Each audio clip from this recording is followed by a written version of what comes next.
सामने खड़ी महिला दुनिया की सबसे मेहनती परी कल्टीवेटर्स में से एक थी, लेकिन अब वह हर दिन अपने बिस्तर पर पड़ी रहती थी और कुछ नहीं करती थी। और इसका कारण सरल था, इस दुनिया में सभी पुरुष पहले ही विलुप्त हो चुके थे, जिसका मतलब था कि वह यिन यंग दाव का सही तरीके से अभ्यास कभी नहीं कर सकती थी, चाहे वह कितनी भी कोशिश क्यों ना कर ले।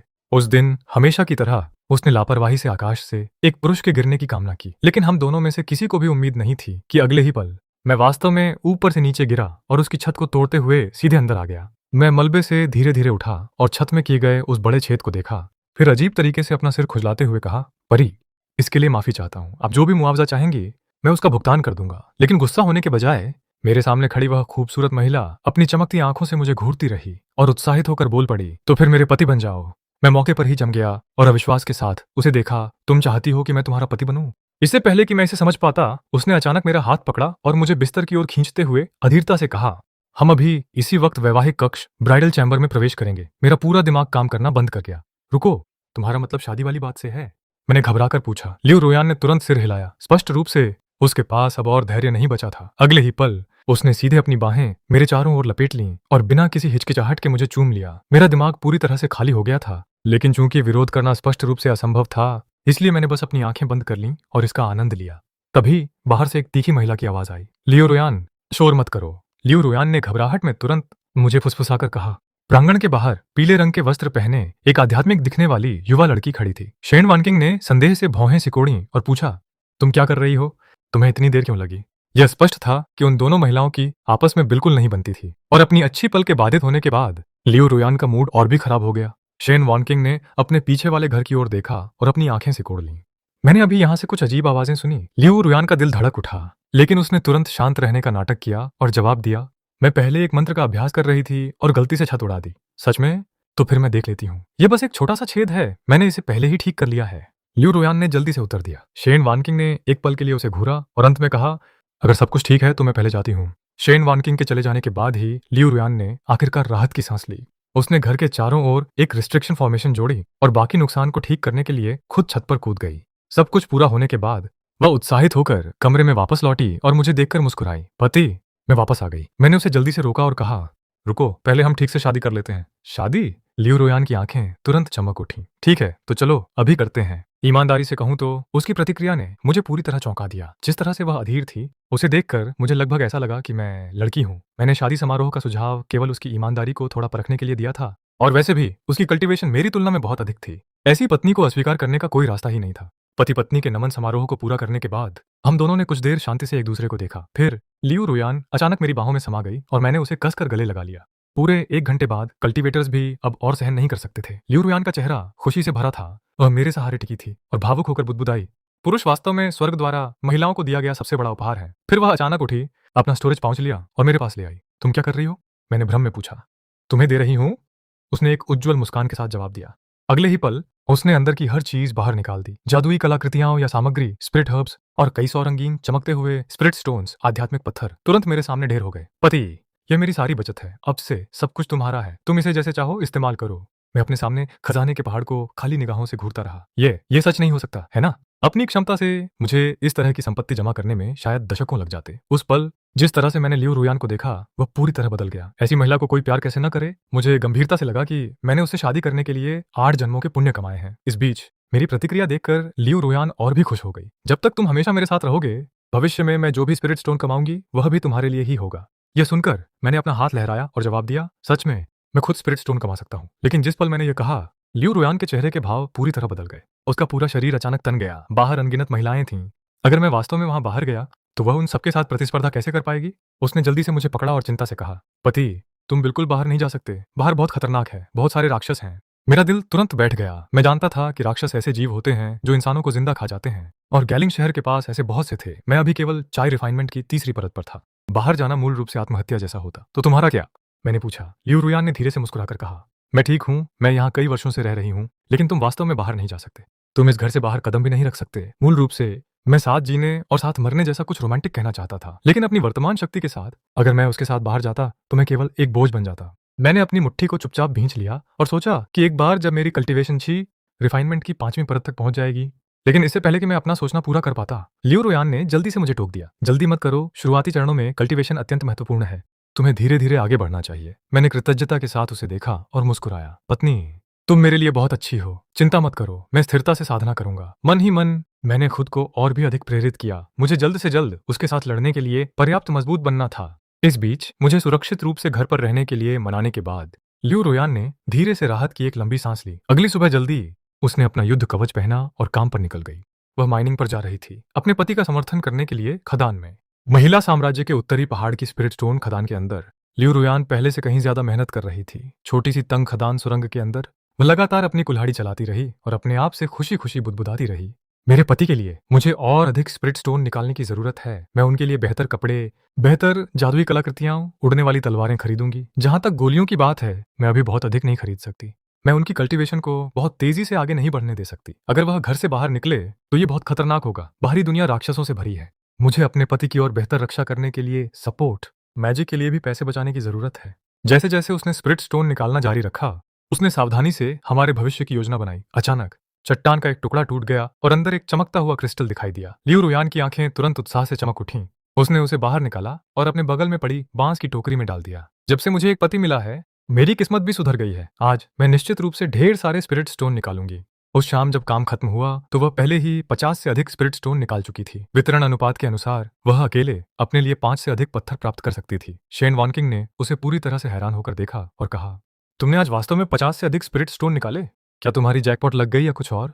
वह इस खदान की सुपरवाइजर थी और लियू रोयान के सामान्य उत्पादन को किसी और से बेहतर समझती थी। लियू रोयान ने तुरंत गर्व से जवाब दिया, क्या मुझे हर छोटी बात तुम्हें रिपोर्ट करने की जरूरत है?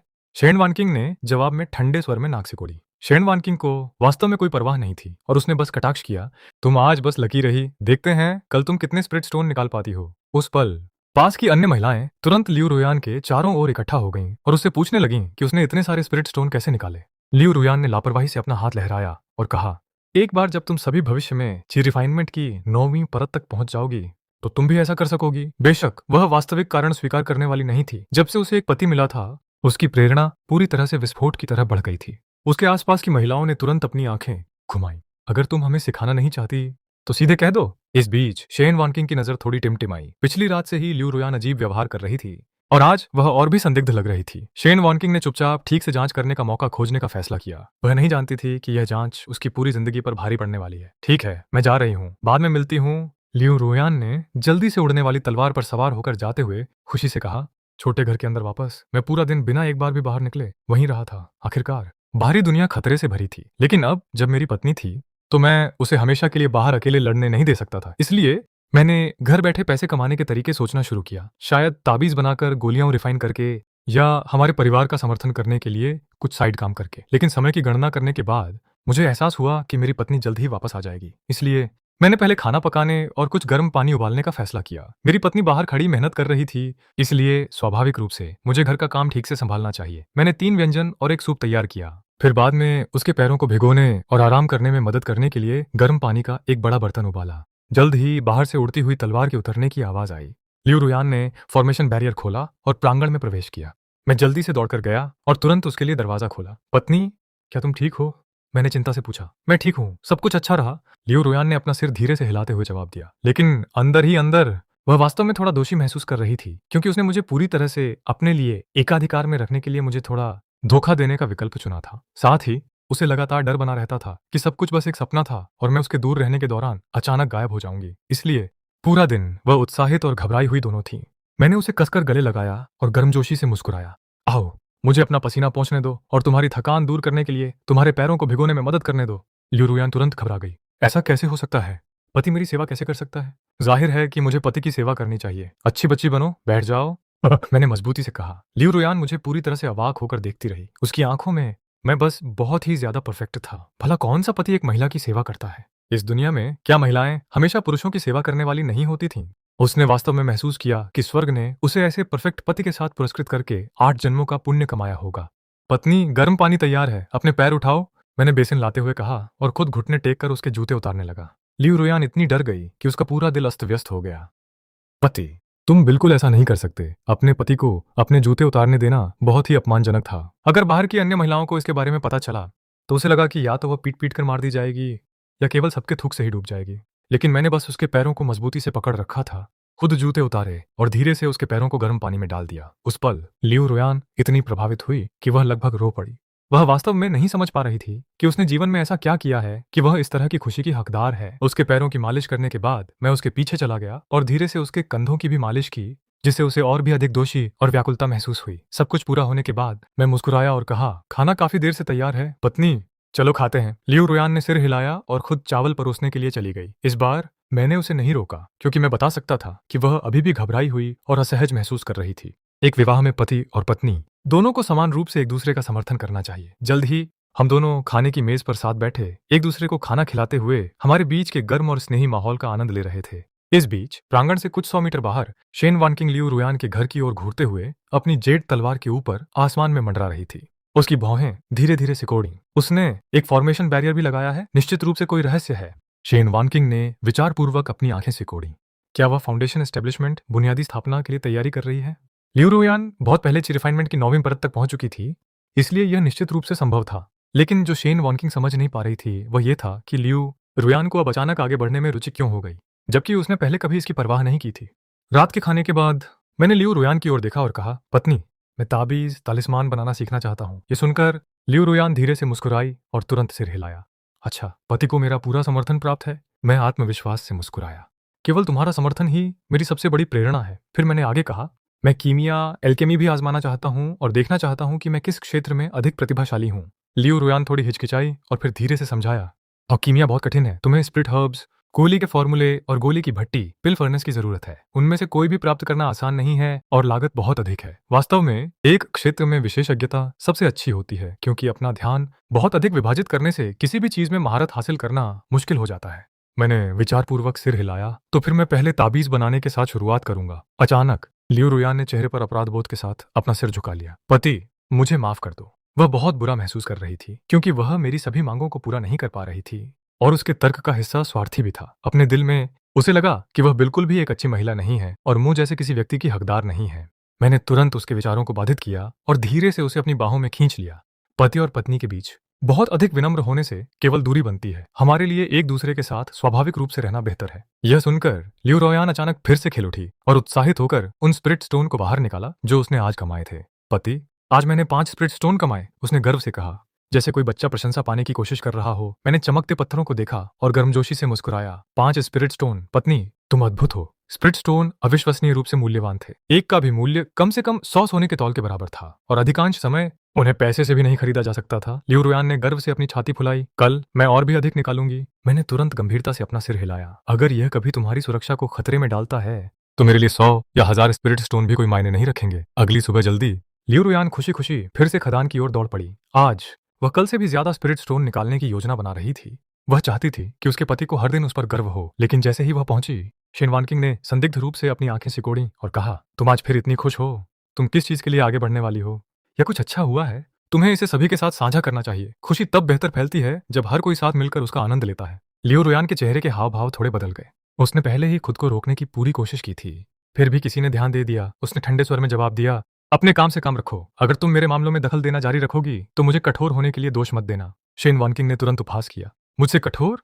ठीक है, फिर तुम्हारी नंबर 3 खदान सुरंग चली गई है। आज से तुम इसके बजाय सुरंग नंबर 7 में काम करोगी। लियू रुयान ने तुरंत उसे गुस्से से घूरा। इस महिला ने जानबूझकर अपनी आवंटित खदान सुरंग बदल दी थी ताकि उसके लिए मुश्किलें पैदा की जा सकें। शेन वानकिंग ने अपनी बाहें गर्व से बांधी और कहा, क्या तुम आदेशों का पालन करने से इनकार करती हो? क्या हमें साथ में जनरल के पास जाना चाहिए और इस पर ठीक से चर्चा करनी चाहिए? हालांकि शेन वानकिंग लियू रुयान को युद्ध में हरा नहीं सकती थी, लेकिन उसके पास रुतबा और उसके पीछे शक्तिशाली समर्थन था।